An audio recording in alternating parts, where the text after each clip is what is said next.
Shrikant sir नमस्कार.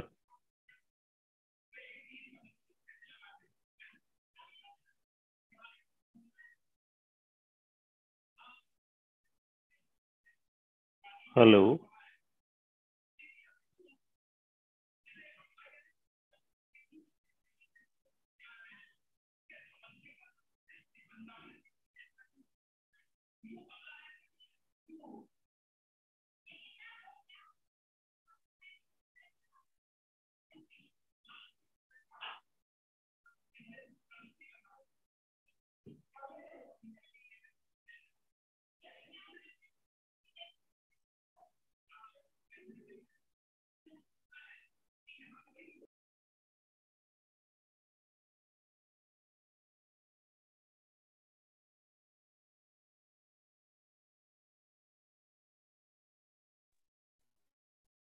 Very good morning, sir.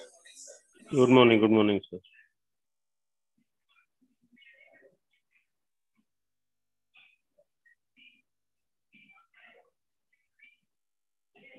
आज आपण सगळ्यांना मेल केलेला का मग आजच्या सेशन बद्दल? हो सर. अच्छा. सगळ्यांना मेल पण केलाय, व्हॉट्सअपला पण शेअर केलेला आपण.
Very good morning, Nilay sir. Namaskar. So nice to see you on our platform. I hope Good morning, sir. The university officials will also join soon. We are just waiting for them.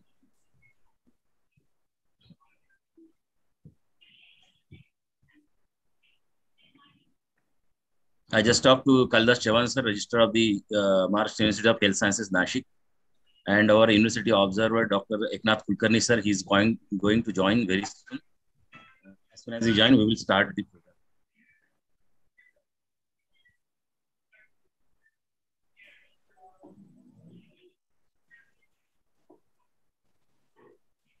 Very good morning, Kulkarni sir. Good morning. Good morning, sir. Okay. Our guest, respected Dr. Nilay Nimalkar sir, is also with us.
Shrikant sir?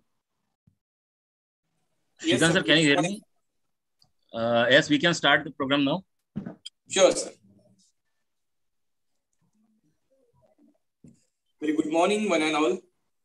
I am Dr. Shrikant Hadole, Vice Principal, Department of Dravyagun Vigyan, Jupiter Ayurved Medical College. I herewith welcome you all for this wonderful event related to cardiac investigative procedures through the Avalokan, Day 3.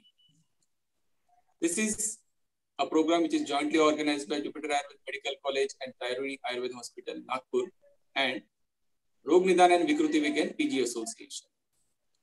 Today, Dr. Nilay Nimalkar sir will guide us regarding various radiological diagnostic procedures for cardiac diseases. So, I would like to invite respected Dr. Subhash Wage sir, the principal of our institute, for welcome speech. Over to you, Wage sir. Thank you, Shrikant sir. Very good morning to one and all. This is our third lecture in the webinar series on cardiological investigative procedures. This program is organized on the occasion of World Heart Day by Jupiter Ayurved Medical College, Nagpur, and in collaboration with the Rog Nidan Vikruti Vigyan PG Association. Today we have a very distinguished speaker among us, Dr. Nilay Nimalkar sir, who is also the brother of my friend, Dr. Prashant Nimalkar sir. I welcome you, sir. Please accept our warm welcome. And thank you very much for sparing time with us. Another distinguished guest, as an observer, we are having with us Dr. Eknath Kulkarni sir, who is a renowned person in Ayurvedic field, and we had got many awards. I welcome you, sir. Okay, thank you very much. Similarly, I welcome all the participants and other respected personalities who have joined in this webinar. And with this, may I request my friend Dr. Ravi Pardesi sir to kindly introduce our today's guest speaker as well as the webinar observer from Maharashtra Institute of Health Sciences, Nashik. Thank you. Over to you, Ravi sir. Yes, sir. Thank you. Thanks a lot. Good morning, all. This is Dr. Raviraj Pardesi. I am professor in physiology at Jupiter Ayurved College, Nagpur. So I take this opportunity to introduce our today's chief guest, Dr. Nilay Nimalkar, sir, who is a postgraduate in radiology and is currently director of a precision scan and research center, one of the most reputed radiology diagnostic centers in Nagpur.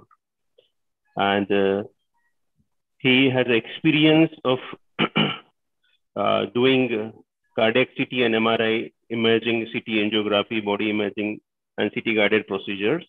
Apart from this, he is into the academics also. He is holding a PG diploma teacher for DMRT students at Precision Scan, and is a director and head of the Institute for DMRT courses at Precision Scan. Not only this, he has various publications to his credit. He has written 3 textbook chapters and has been faculty at various multiple conferences. So we have a dynamic personality with us, and he will be guiding us on how we can take help of radiological imaging or X-ray for diagnosing variety of cardiological disorders. I welcome you, sir. At the same time, I would like to welcome our observer, Dr. Eknath Kulkarni, sir.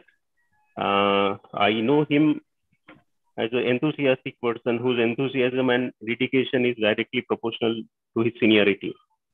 He is currently working as a professor in Kaya Chikitsa with Ayurved Seva Sangh, Ayurved Mahavidyalaya, Nashik.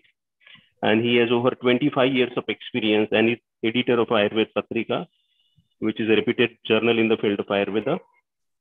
He has over 30 research papers and over 250 articles which have been published in various newspapers, national and international journals to his credit.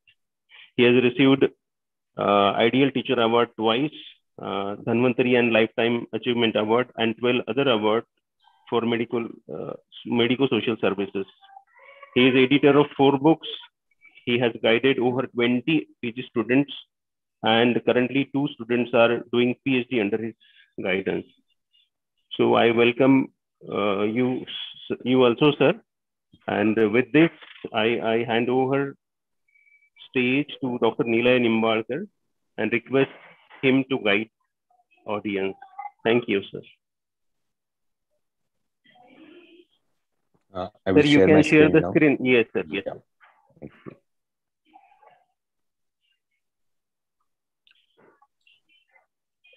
Please let me know if I am visible properly. Yes, My yes, screen yes. is We visible. can And I am see audible it. nice. Yeah. Yes, yes. Thank you. Good morning to you all. I am Dr. Nilay Nimalkar, Director and Radiologist at Precision Scan and Research Center, currently heading the imaging part, predominantly the cardiac, whether it's CT or MRI. My warm regards to Dr. Vaghe sir, to Dr. Kulkarni sir, and the dignitaries present here in this webinar. We will start with the CT angio. We will cover it in two parts. One is CT and another is MRI. Why it is so? We have progressed immensely from the age of Nadi Pariksha to the ECG and then coming back to the catheter angiography. Everything has its role, strict role in the present life also, from Nadi Pariksha to ECG to catheter angiography. But in Sanskrit, we have a saying that Nahi jnana samam loke pavitram cha anya sadhanam vijnanam sarva lokanam utkarshaya spritam kalu. So the science is progressing. So we have to progress with the science. So there are innovations coming up in the world of imaging and even that for the cardiac imaging. What are those imaging innovations? We have CT coronary angiography where we actually look at the coronary arteries just like a normal CT scan. Definitely the machines are of higher configuration. The machines are so fast that it can pick up a beating heart like a photograph taken of a fast moving vehicle. We can see the coronary arteries from its origin, how the coronary arteries are seen from the coronary curves, if they are diseased or not, and if they are forming good collaterals with rest of the vessels, and it is whether it is supplying the myocardium nicely or not. But the other part, which is a cardiac MRI, we can see the functioning of the heart. We can see whether the myocardium is getting the supply, whether the myocardium is contracting nicely or not. So by CT coronary angiography, we can definitely have good idea about the morphology of the heart and the coronary vessel morphology per se, whether it is obstructed, whether it is having soft plaque, whether it is having calcified plaque. But with MRI imaging, we can see whether the heart is functioning nicely. If all the chambers are contracting nicely, if the walls are seen nicely or not, if they are diseased, whether they are diseased or not, and if diseased, then what kind of disease is present. So in my two lectures, back to back, we will be discussing one about the CT coronary angiography and other, we will be discussing about the cardiac MRI, its functionality and its uses. So it all started with say around 2000 when Times Magazine has published one article about the cardiac CT changing the rules of coronary angiography.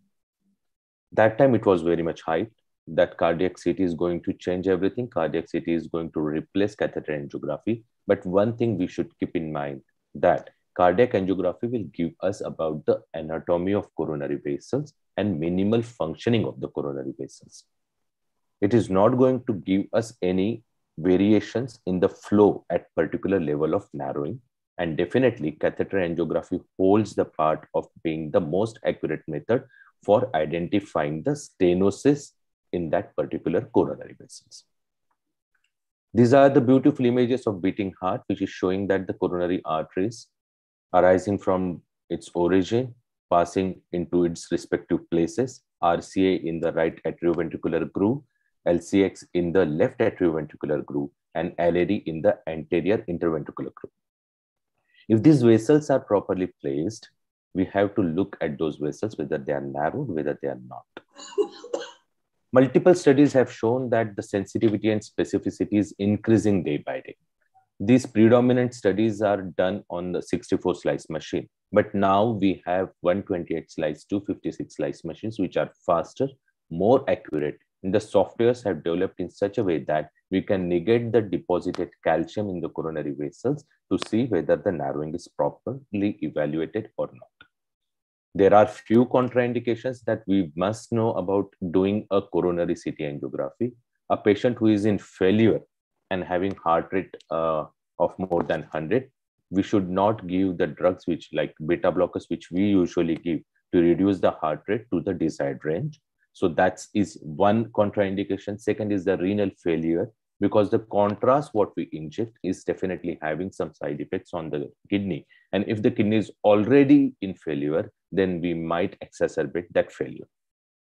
If the patient is having severe contrast reaction history, definitely we should take some time to evaluate whether our contrast is having the similar reaction to the patient by giving a small dose in the subcutaneous layer, and then see whether it is reacting to that contrast or not. And then only we will proceed with the contrast injection. Acute bronchial asthma, if the patient is in an acute stage of bronchial asthma, then only it will be an absolute contraindication. We can wait for some time. We can treat the acute exacerbated asthma first. And if the patient is settled down, then we can proceed with this study. So these are predominant contraindications to go ahead with CT coronary angiography. None of these are absolute contraindication. If there is a need, then we can definitely go ahead with the newer generation of CT scanners, which can give us better imaging even at the pulse rate of 100 or 110. So cardiac failure, without giving any drug, we can still go ahead with contrast injection and get a good scan. Renal failure, definitely, if the patient is not on the dialysis, we will wait for the renal function to recover, or that CT coronary angiographic contrast injection is contraindicated, and severe reaction is definitely an contraindication. So we do few changes in the patient's pulse rate by giving few drugs like beta blockers, which will reduce the pulse rate of the patient in a desired range, which usually we call at 60 to 70 pulse per minute. We can do it by giving ivabradine, which is a new drug, which is a funny channel blocker at AV node, and then still can achieve the heart rate faster than the beta blocker without any side effects of beta blocker like hypertension. So we have multiple medications which we can give and get the pulse rate in a desired range. What is it for? To evaluate the coronary arteries. We evaluate the coronary arteries in two ways. One is to see how much calcium is deposited in the coronary vessels, whether they are deposited in a single area, in a chunk, or they are distributed throughout the coronary vessels at different places. These coronary calcium will give us idea whether the coronaries are diseased or not.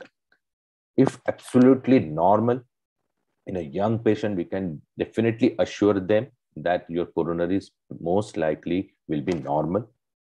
And if significant calcification is present in the disease, then we must proceed with evaluation by injecting contrast and see how much the vessels are affected, how much vessels are narrowed, and at what areas they are affected. This coronary calcium score, we have particular data. We compare our scores with those data and say whether this is severe coronary calcium deposit or mild coronary calcium deposit or a minimal coronary calcium deposit. We do scan the chest. If it's a CABG or post-graft patient, then we scan from the root of neck to the base of the thorax, or if it's a normal scan, then from the carina to the base of the heart. So the scanning protocols will change according to the area of involvement, whether it's a CABG post-bypass patient or it's a routine scan. We usually see these vessels nicely, well opacified. We look at the origins of the coronary arteries. So this is RCA passing from the right atrioventricular groove. This is LAD in the interventricular groove. So aorta, left main artery, and this is LCX, which is in the left atrioventricular groove. The left ventricle is nicely opacified. the left atrium is usually nicely opacified, and we want the right atrium and ventricle to be not that well opacified because we wanted to see the coronary arteries as a predominant structure and not the ventricles and its cavities. So once we evaluate that, the coronaries are in its place from the origin to its course, then we can proceed by this volume rendered images to see if the anatomy is normal or not, whether the divisions are normal or not. This is the area of crux where the RCA divides into PDA, the posterior descending artery, and the PLV branch, which goes towards the LCX, and this is the LCX branch. So we can have complete idea of the coronary anatomies by looking at these VR images, which are the volume rendered images. We can have multiple reformations like this globe reformation, which give us idea about all the vascular anatomy in a single go or in multiple images like this, which is giving evaluation of LCX, giving evaluation of ramus intermedius, as well as the LAD, and then the RCA and its branches. We can see the coronary calcium deposited in all the vessels. Still, we can evaluate the vessel lumen because predominantly it will be the positive remodeling. The calcium will be along its wall and not causing significant compression of the lumen. And we can evaluate the narrowing, how much narrowing it is, whether it's a soft plaque, whether it's a calcified plaque, and whether it is causing severe luminal narrowing at the left main itself or involving the LAD, LCX, or the RCA. The dominance of the site, whether it is predominantly right dominant circulation or a left dominant circulation, that also we can decide on these vessels. We can evaluate the anatomical original abnormalities, like in this vessel, the LCX or the left main coronary arteries arising from the right coronary cusp rather than the left coronary cusp. If a catheter angiography is done for this patient and they evaluate only the RCA, they will not find the left main artery anywhere, and they will keep on searching, poking the coronary sinuses for origin of the vessels. So many a times we may get requisition about ki I am doing catheter angiography, I am looking at the patient, but I cannot see a major vessel and still the patient is normal. How can it be? So we have to evaluate the origin of vessels, and coronary CT angiography is the best modality for that.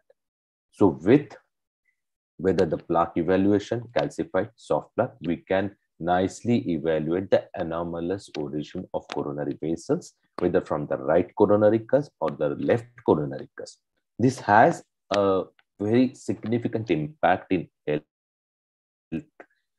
in the present scenario, because these anomalies are called as malignant coronary anomalies. And without these vessels being diseased, patient may have severe myocardial infarct because these vessels get compressed between the aorta and the pulmonary artery, and there could be severe narrowing. And if the patient is exercising tremendously, his heart rate is too high, the vessels are dilated, these pulmonary and the aorta may compress the coronary vessel, leading to the MI to this patient. We have seen multiple examples where we feel that the athlete was in a good shape, he was not having any disease, and on one fine morning while he was doing his jogging and the fast run, he had sudden MI.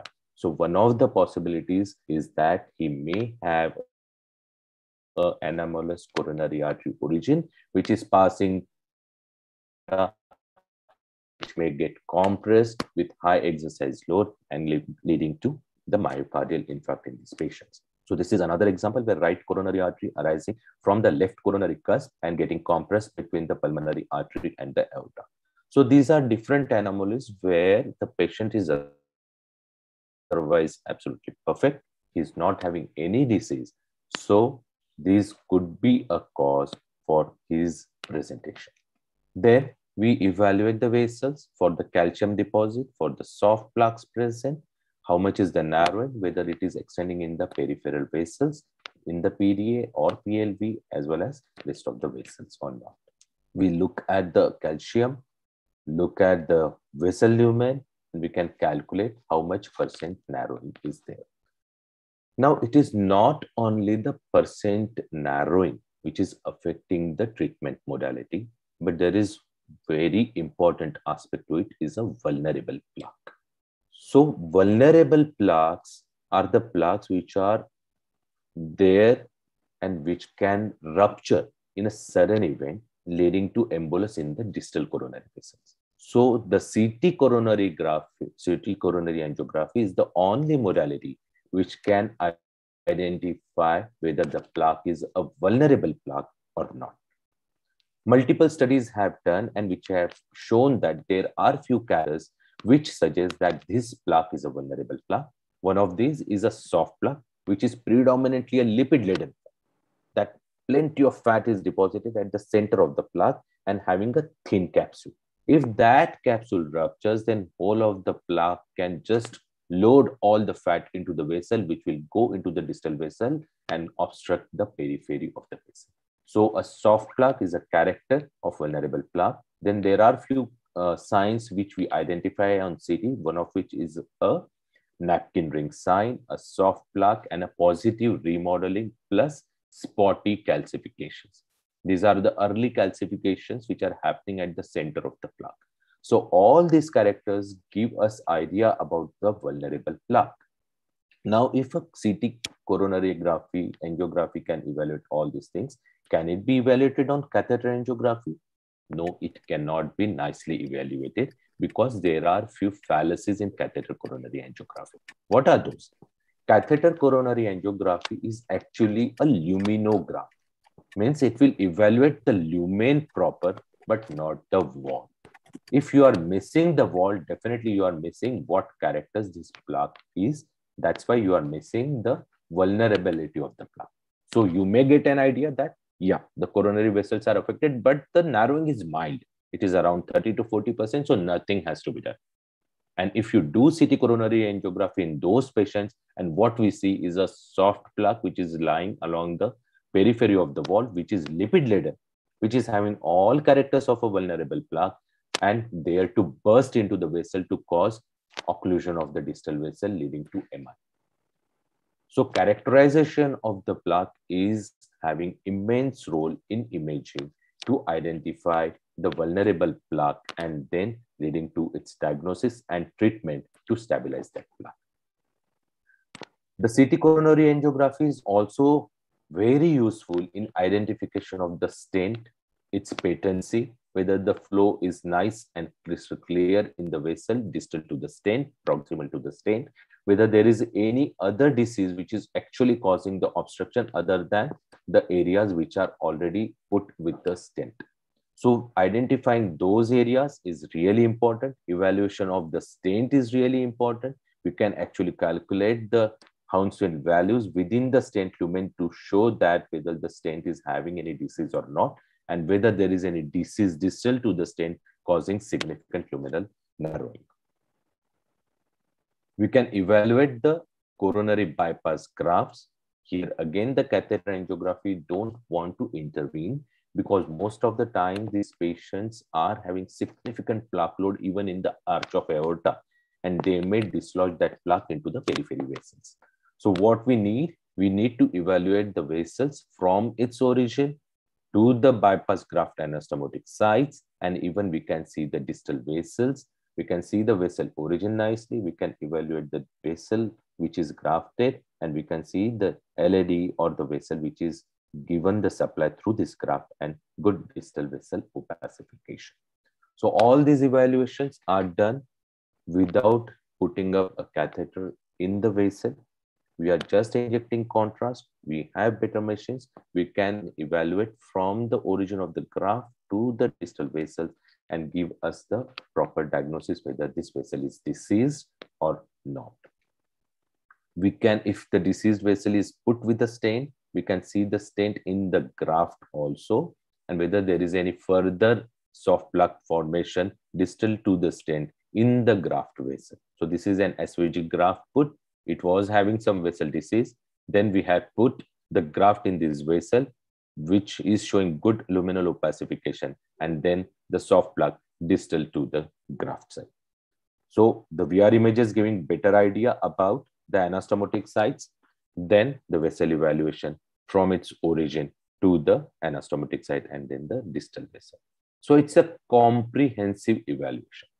but we may sometimes have difficulties from the clinician perspective whether the chest pain is from the coronary vessel disease, or it's from pulmonary embolism, or it's a aortic dissection. So we have modalities. In the same sitting, we can do a triple rule out where we evaluate the aorta nicely, we can evaluate the coronaries as well as the pulmonary arteries in a single contrast injection scan, giving rise to possibilities of dissection in aorta, possibilities of pulmonary embolism, as well as the coronary artery disease, whether it is diseased or not in a single study. And that's a really helpful if unexplained severe chest pain is there and you have ruled out whether it is not having esophageal disease or gastritis. So what we need to do is a triple rule out, which can evaluate coronary arteries, which can evaluate aorta, and which can evaluate pulmonary arteries in a single go. Not all patients are lucky enough to have a natural bypass. Many patients can develop good natural bypass. Now, this is a completely diseased LAD. This is completely diseased RCA, but the God is great and it has given a good bypass graft naturally to this patient by giving a big collateral, which is actually supplying both LAD and the distal RCA, leading to the preservation of circulation in the distal vessel. So if the patient is lucky enough, we are really happy, but simultaneously we have to look whether the myocardium is involved, whether the plaque is there in the vessels which are affected. We can evaluate the multiple walls, the aortic wall, we can evaluate the mitral wall in the same setting. If there are diseases which are present in the mitral or the aortic wall, giving rise to a comprehensive analysis of coronaries, of the wall, as well as the left ventricular lumen in a single study. CT-FFR is a non-invasive technique which is coming up very soon in all the practices where we do the catheter and we do the CT coronary angiography, send the data to the cloud, and then the evaluation comes about the fractional flow reserve which is present. Presently, the catheter angiography is the only modality where we can calculate the fractional flow reserve, but CT-FFR from the HeartFlow and multiple other companies are coming up with the evaluation of fractional flow reserve from the CT images, and that is going to change the modality, whether the patient needs invasion, whether the patient needs catheter, whether the patient needs stent placement or a CABG, just by doing a CT coronary angiography, which is presently lacking, but coming very soon. Maybe within a year or two, we may offer you the fractional flow reserve calculation just from the CT angiography, what we have done at our center, and you will get all the evaluation at your center. So these are the images where we can calculate the fractional flow reserve. This is the narrowing area of narrowing. So fractional flow reserve has reduced to 0.8, and something which is below 0.8 is definitely having low fractional flow reserve, leading to the ischemia or inducible ischemia in the area supplied by these arteries. NICE has given a wonderful guidelines in the recent year, just 2017 to 19. The NICE trial is the biggest trial where they have included CT coronary angiography as a first line test. Before doing catheter angiography to any patient, you must go for CT coronary angiography. And there is a quite strong evidence which suggests that, I will read from the quote itself, with NICE recommending cardiac CT as the first line investigation for all patients presenting with chest pain due to suspected coronary artery disease. Additionally, the randomized controlled trial have demonstrated that CT cardiac improves diagnostic certainty when incorporated into chest pain pathway. The initial pathway was patient comes with the chest pain, ECG done, ECG showing mild changes, which are whether it's from the old changes, whether it's a congenital abnormality in the ECG or it is the real abnormality. The chest pain complaints are persistent. The patient is not having any gastric related, those areas are ruled out. Then the first line of investigation should be CT coronary angiography before anything else, and that will definitely over 5 years will improve the outcome of that patient. Similar studies are done all over the world. One of the important ones are the Scott Hart study or the PROMISE study, which has given the same point that CT coronary angiography done in the early stage will give us better idea about the coronary anatomies, with a better idea about the coronary vessel disease and improvement according to those evaluations. So I will just end my this CT angiography talk with saying that modality this CT angiography is the choice for chest pain evaluation. It is given by the NICE trial, and NHS UK has incorporated CT as the first modality to be done in patient with a chest pain. It has excellent depiction of coronary anomalies, investigation of choice for CABG evaluation, stained and with predominantly which are more than 3 millimeter diameter.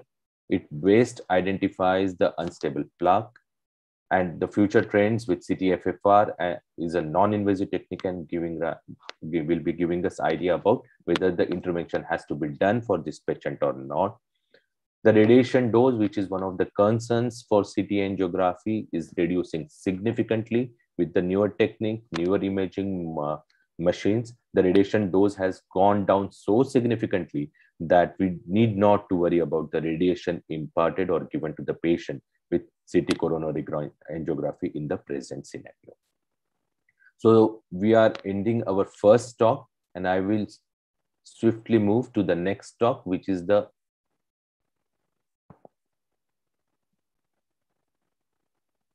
MRI of cardiac. Now, CT definitely has radiation, which is given to the patient injecting contrast, and we look at the vessel lumen and not the functioning of the heart. So heart has two aspects we have to evaluate. One is the coronaries, whether they are diseased or not, and second is the functioning. CT cannot evaluate the functioning nicely. CT cannot evaluate the myocardium, whether their myocardium is getting the supply or not. Now, this is the end organ. Throughout our life, our myocardium is contracting continuously to give the supply nicely to peripheral organs and to the rest of the body. This myocardium is continuously working, and the supply is through the coronary vessels. So we have evaluated the coronary vessels by doing either catheter coronary angiography or CT coronary angiography. But many a times, these vessel pathologies are not giving clear picture about what is happening at the level of myocardium. Whether multiple collaterals have developed and giving good supply to the myocardium, or it is the diseased vessel which is actually causing problem to that myocardium, we have to evaluate it by doing cardiac MRI. Now, is it the only choice? No, we can do plenty of other investigations to see this, and I will talk about that. Evaluation of functioning started with ultrasound in, say, around 1993, then transesophageal ultrasound, then echo, then chest echo, but we have evaluated it by doing some part by ECG-gated CT scan. But MR has revolutionized doing the functional imaging of cardiac. MRI is having magnetic resonance. So the multiple magnetic waves pass through the body, they are reflected from the body, and then they are picked up as a signal. So no radiation, it's only the magnetic resonance which is going to the body and coming back. So that is one of the biggest advantages MRI is having. Second, day by day, the MRI is getting faster and faster, and it can evaluate the functioning organs to the perfection that it can evaluate and see how it is functioning, how the organs are looking by different physical techniques. And we can see the images like this with functioning heart, the myocardium, the chambers of the heart, and how it is contracting. So all these evaluations can be done by cardiac MRI. How do we do that? We have this technique. We just look at the cardiac first by doing black blood imaging, where the blood looks black and only the cardiac anatomy is nicely seen. We can see the pathology. whether the anatomical variations are present, how are the vessels, whether there is any extra vessel which is an left-sided SVC as well as right-sided SVC. So extra vessel is seen, and then we go for further evaluation of the heart by looking at different axes of the heart. Like echocardiography, we have the similar nomenclature like 2-chamber view, 4-chamber view, 3-chamber view, apical view, and so this is a 4-chamber view of the heart where right atrium,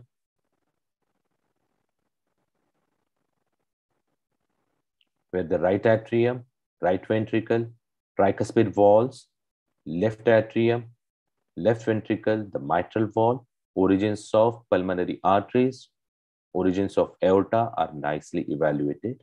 We have different planes like this, which is a short axis view coming from the base, mid cavity of the heart, and the apex. And we can see the functioning contractility, whether there is any abnormality in the contraction of any of the chamber walls. We have divided into anterior, inferior, lateral, and the septal segments of the heart. So we can see complete anatomy, the 17-chamber heart view in a single go with 4-chamber. So now can you see the difference? This part is significantly thinned out. This is a normal thickness of the myocardium. This is mildly thinned out myocardium, but the anterior segment of the mid myocardium is significantly thinned out. The septal segments are thinned out, and it is not contracting properly. What is the ideal contraction during the systole? The myocardium should get thick and move toward the center of the heart. Here it is moving away from the heart. So there is area of dyskinesia which is present along the septal myocardium as well as the anterior myocardium, and the thinning of the myocardium, suggesting that insult is there, which has caused significant thinning of the myocardium and functional abnormality with dilatation of the chambers. So we can see all these dilatation, thinning in these trophy images, which we call, which are the cine images. Different machines have different names. And these images can give us idea about the functioning. We can see the mitral valve opening, whether it is opening nicely, whether it is completely closing up, or there is any evidence of regurgitation or stenosis in this mitral valve. So we have evaluated left ventricle, we have evaluated the right ventricle cavity, whether it is contracting nicely or not. And in a single go, we can get idea about the functioning of the heart. This is another example where we are tracking from the apex of the heart, then going to the mid cavity and to the base of the heart. The papillary muscles are nicely seen. The contractility is nicely seen. The RV is nicely evaluated. And then coming to aorta and the pulmonary artery in a single go. We have different techniques to see whether the myocardium has edema, which are the titulated images, the stir-like images, what we call, which gives us idea about the myocardial edema which is present, whether there is hypertrophy of the myocardium, which is one of the causes of sudden cardiac arrest, the hypertrophic cardiomyopathy causing obstruction of the left ventricular outflow, or vessel passing through the hypertrophic myocardium getting compressed in a tunneled coronary vessels. So all these areas can be evaluated. Myocardium thickness can be seen, whether this is hypertrophic, whether the myocardium is having edema and it is having normal anatomy or not. We can see functioning of the valves. This is a 2-chamber view where left atrium and left ventricle is evaluated, and you can see the inferior wall is not contracting nicely. Even there is some dilatation in the apical segment of the heart and some thinning, significant thinning in the apex of the heart. Similar ways, this is a 3-chamber view, which gives us idea about the aortic outlet. And if I show you this, the anterior mitral leaflet is actually causing some obstruction here, giving rise to a jet. And this is significant aortic stenosis happening, causing a big jet and not clear opening of the aorta. So all these anomalies or the abnormalities can be nicely seen. This is the left ventricular outflow tract. This is the right ventricular outflow tract, the pulmonary walls, the aortic wall. So we can evaluate whether there is any regurgitation. We can evaluate whether there is stenosis and what is happening at the myocardium. Now there is another important aspect, which is actually very challenging for many people, because we have to see whether the heart is having inducible ischemia. The heart is functioning absolutely in a synchrony with rest of the organs when the heart is in rest position. But as soon as you give heart some trouble, the heart starts pumping fast. You are exercising, the heart is pumping fast, and then the chest pain starts. So that is the inducible ischemia, because the coronary vessels at rest are giving enough supply to the myocardium. But as soon as the myocardium is asking for more blood, the supply is not good enough. So that is called as inducible ischemia, and we can evaluate it with stress cardiac MRI study. So what we do, we cannot have a treadmill in the MRI machine. So we inject adenosine to this patient and give signal to the heart in such a way that as if the body is doing exercise. And what we look at by injecting contrast, that the myocardium is getting the supply nicely or not. So the normally enhancing myocardium looks like this, but the black line suggests that the supply of blood in these areas are not good enough. So this is a stress cardiac scan. And how do we evaluate that? We inject the contrast, we give stress to the patient, and we see whether the myocardium is getting supply or not. So this is a normally enhancing myocardium. Look at this. It is enhancing nicely, but some part of the myocardium is not at all enhancing in the first part. So the septal myocardium is not at all enhancing at the basal level. Even the anteroseptal myocardium in the mid cavity is also not getting the enhancement in proper. So we can depict that myocardium in these areas are not getting the supply, and we can evaluate that by the late gadolinium enhancement scans, which will suggest that these enhancing areas are actually the infarcted myocardium. So whether the vessel has to be opened up or not, decision making decides on these scans.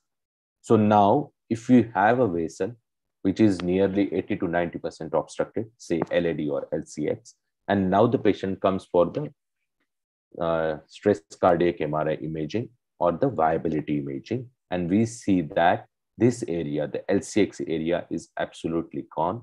There is no viable myocardium remaining here. So it is all fibrous, it is all infarcted. So now there is no point in going ahead with opening up of that vessel. There is no point in grafting that vessel with the bypass graft, and there is no point in stenting that vessel, because it is not going to supply any of the viable myocardium. And if you open up that vessel, then there will be complications like hematoma, rupture, and even the collection in the pericardium in these cases. So before stenting, before opening, if it is not an acute event where you can salvage the myocardium, if it has happened somewhere bad, then definitely you have to take a call, have to send these patients for viability scan and then get it evaluated. Now, what are the advantages the CT or the MRI is having over rest of the viability scans? What are the options we have for viability imaging? One is thallium scan, which we evaluate for so many years. Thallium gives us idea about the viability. Then the MRI, then PET scan. So present scenario, PET scan for cardiac is supposed to be the gold standard. But both thallium and the PET scan has disadvantages. One, it has significant radiation dose to the patient. And second, it has its own lacunes. What are those? First, we will discuss about the thallium scan. If we are going to inject the thallium, first and the foremost thing, that exercise has to be done during the post-thallium evaluation for the stress cardiac MR. Thallium has a sensitivity of say around 60 to 70% for evaluating the myocardium. This is for a general group.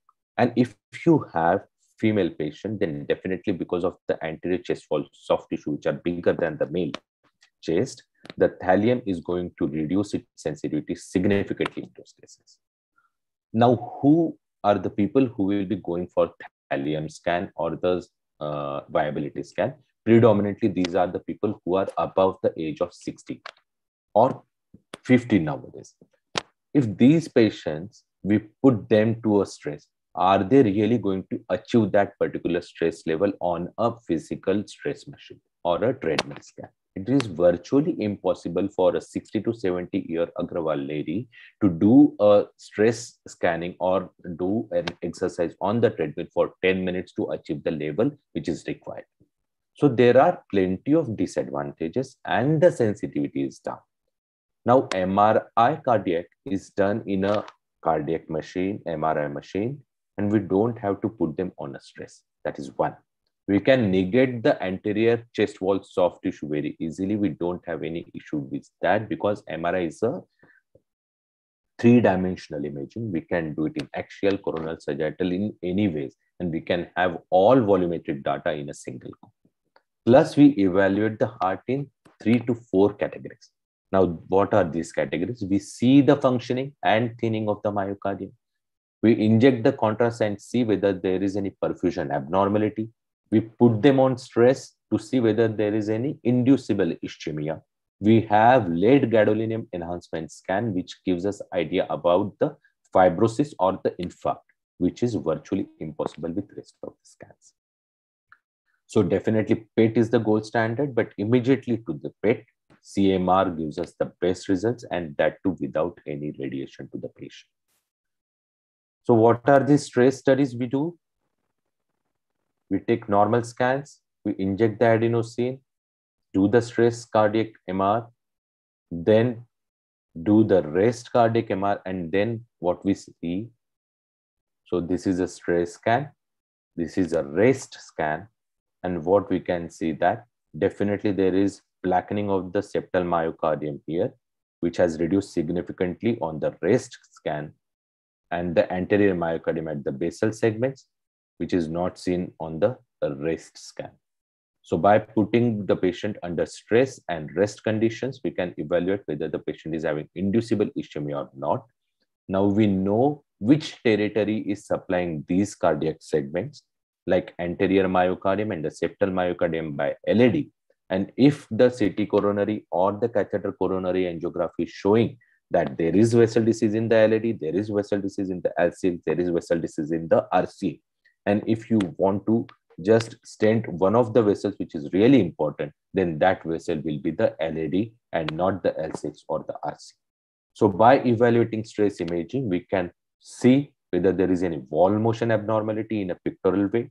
The gadolinium enhancement will give us idea about the infarcts which are present, and hence we can depict which myocardium is viable and which myocardium is not viable in our report.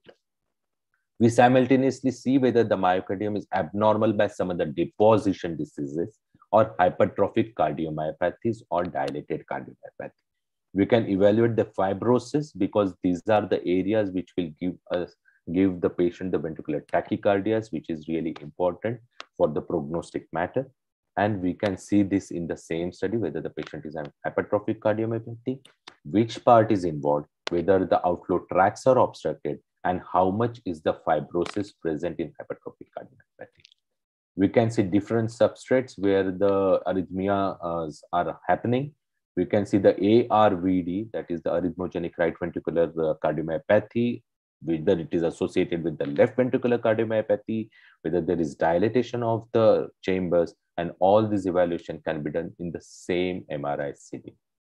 What is really helpful, by putting up a bit of 1 or 2 ml of contrast, additional to that, we can evaluate the anatomy of the thoracic vessels, pulmonary as well as the aorta, which is really helpful in few cases. We can calculate the ejection fractions in the same sitting, And MRI ejection fraction calculation is the gold standard for evaluation of the heart functioning, even better than echocardiography, and giving rise to perfect evaluation of the heart, evaluation of the percentage of fibrosis which is present, and many a times we can see the flow parameters in the aorta as well as the pulmonary artery. We can calculate these vessel velocities and giving rise to different analysis of abnormalities in these vessels.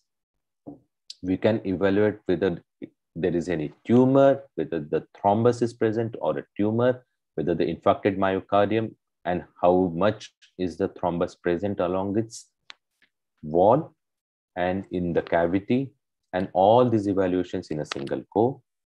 Myocardial and the cardiac tumors can be evaluated in a similar manner. And then one of the most important evaluation in thalassemia patients, how much iron is deposited in this myocardium, that also can be done with MRI imaging. So it's basically a comprehensive imaging technique. And with the newer advances of T1 and T2 mapping, what we called as a multi-parametric imaging, with T2 star giving iron overload, T1 and T2 mapping will give us idea whether the fibrosis which has happened is because of infarct, or whether it is because of some deposition diseases, whether this is because of the amyloidosis, by just taking the T1 and T2 maps and the ECV maps, and we can have complete comprehensive idea about the disease process which is given. So in nutshell, CMR is the future of cardiac imaging. We will be evaluating the myocardium pathologies to the perfection with CMR imaging, that is cardiac magnetic resonance imaging. Thank you. So thank you, thank you, sir. So if you allow me to ask some questions. Yeah, please. Yes, sir. One of the slides was showing the development of collaterals. Yeah. So was that collateral originating directly from aorta there, as I could see in the slide? RCA basically. It was just from the RCA. The proximal RCA, that collateral was arising, and then it was giving supply to the distal LAD as well as the PDA. Because there was significant disease in the proximal RCA too, and we were worried how that myocardium is not infarcted. It was predominantly because of the large collateral which was present. And what percentage of patients you see having collaterals on day-to-day basis? Such a large collateral are rare to found. Definitely catheter angio will pick up collaterals much in a better way. But definitely we see for chronically diseased vessels, we can see plenty of collaterals. And that is one of the part of evaluation, whether the vessels are getting collateral supply or not. Yes, yes, sir. And that contrast-induced toxicity of nephrotoxicity. Yes. How long it can last? Is it reversible in all cases? Predominantly, it is reversible. It is not that common with the newer contrast agent that has reduced significantly. And now, before doing any CT angiography, we usually go for eGFR calculation.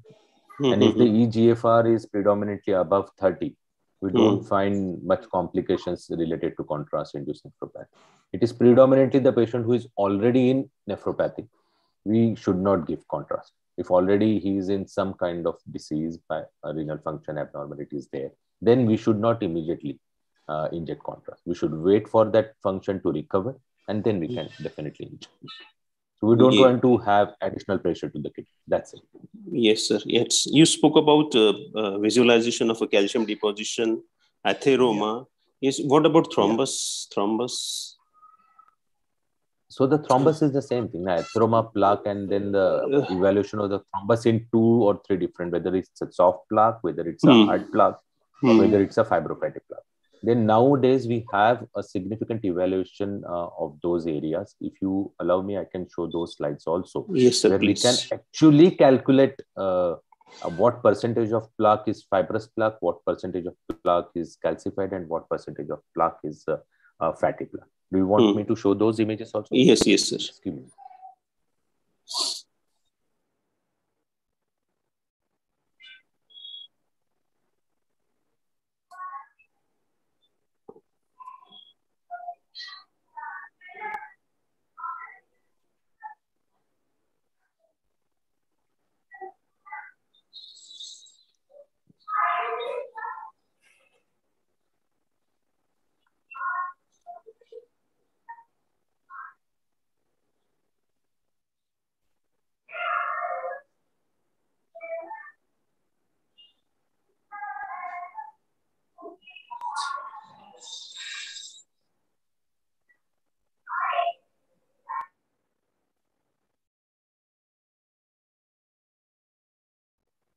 Just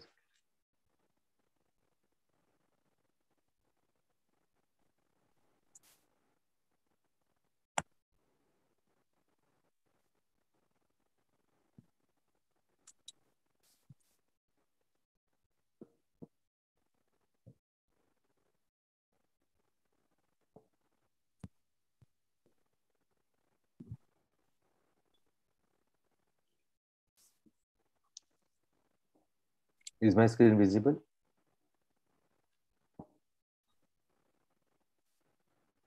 No, it's not visible. Yeah. Start that.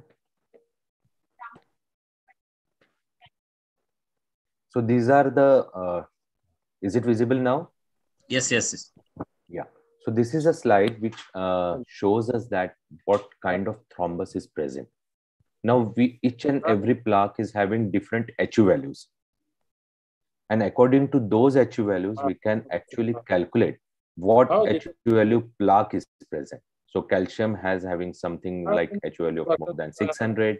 Type 2 plaques, which are usually the fibrofatty plaque or the fibrous plaque, is having HU value of more than 130. And whatever is below that will be the soft plaque, which is having HU value of say around less than 130. We can color map them. We can show them how much percentage is present, and we can actually calculate volume of that plaque and giving it for the follow-up scans. So if a patient takes treatment for say 3 months, diet modification, lifestyle modification, some drugs on to reduce the plaque size and to make the plaque more stable, we can see those changes in the follow-up scans of the patient, and we can now directly compare length to length.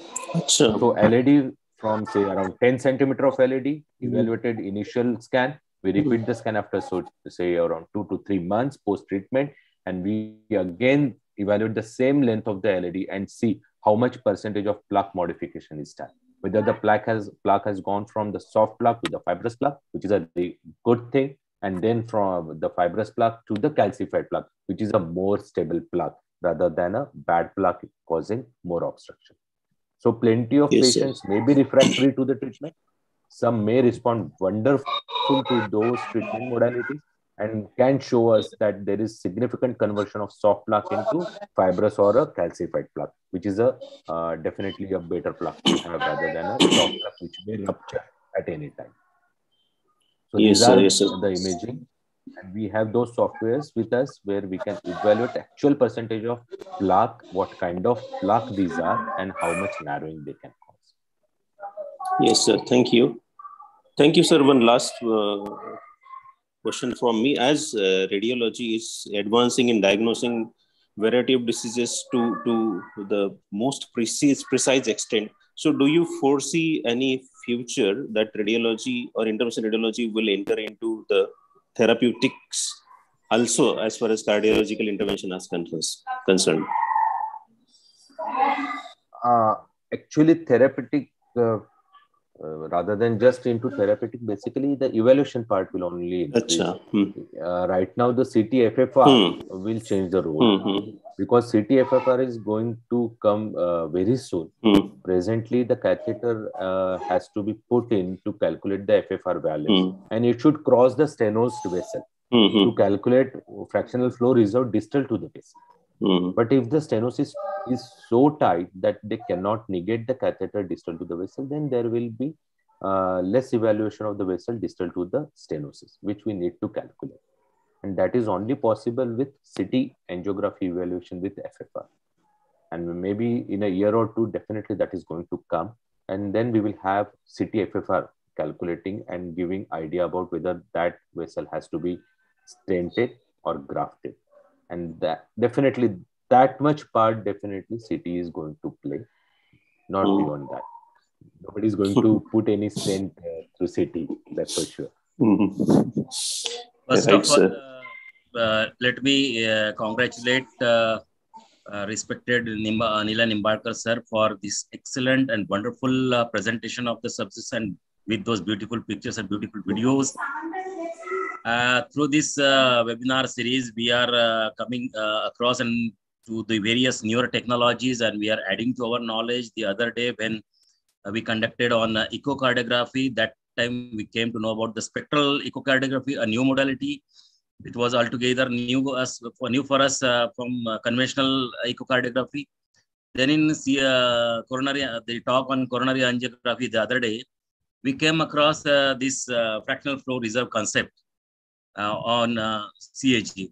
And now in today's lecture, that concept is further elaborated by Nilay Nimbalkar sir, that even with I was amazed to see that even with the CT angio, that FFR can be calculated with those and in which of the proximal or distal areas the flow the pressure has decreased. The other thing my friend Ravi was curious to know the other day whether the collaterals can be visualized with the CAG, and now today Dr. Nimbalkar sir has pointed about the natural bypass that is in the form of collaterals that can be visualized on the CT angio also. Now more and more people, they are going for the non-invasive techniques because of the concern for the complications and the contraindication issues therein. But again, when we talk of a CT angio, some of our peoples are having concern with the accuracy of and the precision of the CT angio as compared to the conventional angio, and the other concern about the dose of radiation. And hopefully, as told by Nilay Nimbalkar sir, the MRI angio could be the better option, and this technique, which is in evolution, will be the choice of investigation in years to come, I suppose. And the technology is growing just leaps and bounds. Every day there is change, and God only knows how far we are. We have already reached the zenith, and how we will be crossing that also.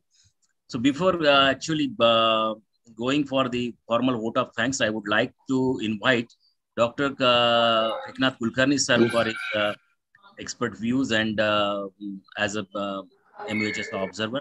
So I invite you, sir, to say a few words about our today's program. Hello. Hello. I am audible? Yes, yes, yes. Okay.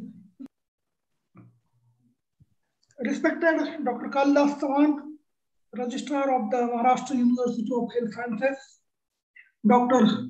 Shrikant Deshmukh, Dean of the Faculty of Ayurveda, Maharashtra University of Health Sciences, Dr.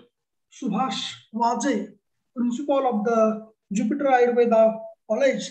I think he is another Dr. Subhash Ranade in the creation of books. So he is also a very learned writer in the field of Ayurveda. Mrs. Tarini Nikhare, Dr. Raviraj Pardeshi, and today's speaker, Dr. Nilay Nimbalkar. I congratulate the Hrudayav Lokana National Webinar Series on cardiac investigative procedures and the Jupiter Ayurvedic Medical College, Nagpur, and Rog Nidan Vikruti Vigyan PG Association. I appreciate the efforts taken for the successful organization of this webinar. Ayurveda has written in his text that Darshana Sparshana Prashnaihi Parikshetacha Rohinam Rogam Nidana Pragrupa Nidanopashayaptibhihi. So, radiological investigations is the modification of Darshan Pariksha in Ayurveda, and Dr. Nilay Nimbalkar has given the very beautiful account of the importance of cardiac investigative procedures, that is cardiac angiography, CT angiography, and CMR, that is cardiac MRI. These two investigations are very important, and they are advancing, and they are very useful for the treatment of cardiac diseases, diagnosis and treatment. And newer advances are also spoken by Dr. Nilay Nimalkar. The practitioners of most of the practitioners only read the reports of the radiologist given, but all the practitioners should know the basics of these investigative procedures so that they can do proper diagnosis and proper treatment. So I request all the practitioners to update themselves by listening and participating in such type of webinars. And I congratulate again for the organizers, especially Dr. Subhash Vaje and his team. Ayurveda is beyond these all investigative procedures. In Ayurveda, it is written that Jnana Buddhi Pradipena Yona Vishati Tattvavit Aturasya Antaratmanam Nasarogam Chikitsati. So these investigations are good, but the physician, the practitioner, should use his knowledge and interpretation of all the investigative procedures, and by the lamp of the knowledge, he should enter the antaratmanam of the deceased person or the patient, and then he can diagnose and treat the patient properly. So ultimate, the sukhavapti, happiness of body and mind is the ultimate aim of the Ayurvedic treatment, and we should all be able to interpret all these modern investigations, but we should always keep the advice given by our rishis for the treatment of diseases. So on this occasion of World Heart Day, Jupiter Ayurvedic College has organized a good seminar, good webinar, and I'm very thankful to the university for appointing me as an observer for this webinar. I am very thankful to Dr. Subhash Vaje and all the team and the speaker, Dr. Nilay Nimalkar, for giving me a good knowledge gift on this occasion of this World Heart Day. I also congratulate all the listeners offline and online for this national webinar. Thank you very much. Sarvetra sukhinas santu, sarve santu niramayaha, sarve bhadrani pashyantu, ma kaschit dukkham apnuyat. Thanks a lot. Dhanyawad. Thank you, sir. Another beauty of the today's lecture was which I forgotten to mention, that the composition of plaque. Composition of plaque by radiodiagnosis was an excellent concept that we can notice. Before finally moving for the vote of thanks, I would like to hear Dr. Pradeep Avare sir from MUHS is also here, who is instrumental in giving us the recognition for this webinar series from university side. So may I request Pradeep Avare sir to please come forward and bless us with a few words of blessings. Yes, after nice words of Eknath Kulkarni sir and the wisdom by today's faculty, I should not say any word right now. But yes, our entire team of this Jupiter Ayurveda College, including Subhash Vaje sir, they are taking very keen efforts for the dissemination of knowledge, which is the objective of the university.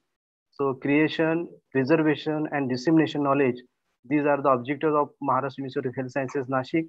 And with this integrative approach lecture series, where all top cardiologists are here to share their knowledge regarding various aspects of heart, diseases on the World Heart Day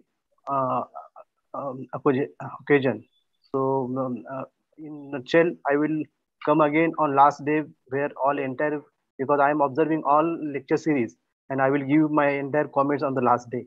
So, with brief my words, I will thanks to all organizers for giving me opportunity to speak. I should also thank to our today's University Observer, Dr. Eknath Kulkarni, sir. Over to you, sir. Thank you very much. I am very thankful to Dr. Pradeep Avale sir also, because he has given me the opportunity for this wonderful webinar. I am very thankful, and thankful again to all the organization. The question answer session was also very good. So it is very knowledge adding webinar for the practitioners, teachers and students. Thank you. So now may I request my friend Dr. Raviraj Pardesi sir to say, extend a formal vote of thanks. Yes, sir. Thank you, Nilay Nimalkar, sir. Thank you for being with us, and thank you for talking on much needed topic. And we expect that you will be available whenever we request you to be there to deliver a talk on such topics in future also. I thank Dr. Eknath Kulkarni sir, Dr. Pradeep Avale sir, and our principal, Dr. Vaghe sir. And the activity is going to be continued for 2 more days. So I request all the audiences again to join the webinars. So with this, with the permission of principal sir, I will call this webinar as over. I thank you all. Good day. So you all may leave now. Sir, if you want to add anything, you can. Vaghe sir. So just I'm very thankful to Dr. Nilay Nimalkar sir from bottom of my heart, and hopefully sometimes we will be calling him. Yes, physically. Yes. And, he's such a nice personality. We all would like to meet him personally. Thank you, sir. Thank you. Thank you, sir. Good day. Yes, namaskar.